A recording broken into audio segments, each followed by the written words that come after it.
balita ng umaga, headline na naman.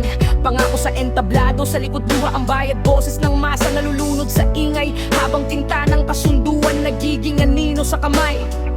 Bakit laging maliit ang unang tinuturo, samantalang malalaki tila naglalaho sa uso? Mga tanong umiikot, sagot nagtatago sa likod ng kurtina. May presyong binabayaran ng totoo, kamera nakatutok, mukha'y nakatago. Hindi dahil sa hiyaga, bigat ng kwento, hindi bala ang bitbit, salita ang sandata. Katotohanan ng apoy, hindi kayang patayin. Sa likod ng Senado, hanino'y gumagalaw, bawat lihim na bulong sa dilim sumisigaw.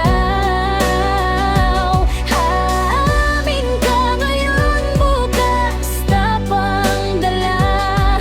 Sa likod ng Senado, sinong hawak ng katotohanan? Ang katotohanan, tayo ba o sila?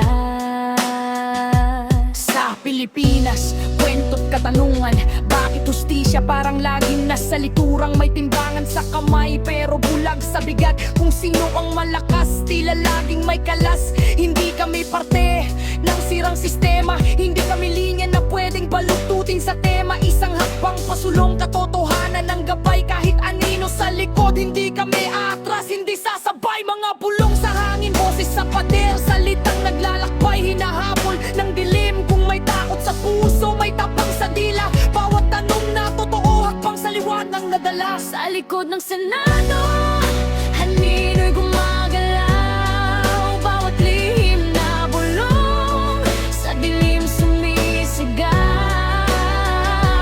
Haamin ka ngayon, bukas tapang ang dala. Sa likod ng Senado, sinong hawak ng katotohanan? Tayo Tawawag ang mamamayan, tinatakpan ng suga, pinapakanda ang larawan, tinatago ang bigat sa harap ng palakpakan. May kwentong napuputol sa likod ng ngiti, may pangarap na nalulunod. Hindi lahat ng tahimik ay walang sinasabi, minsan ang katahimikan ng pinakamalakas na sigaw. Sa bawat hakbang ng bayan may tanong na kasama, kung sino ang may hawak ng bukas na hinaharap. Isa, dalawa, tatlo bilang ng panata. Hindi kami numero sa pahina ng tala. Kung may pader ng dilim, sisindihan ng tanong. Boses ng kalsada, aakyat hanggang sa loob ng entablado. Sa likod ng Senado,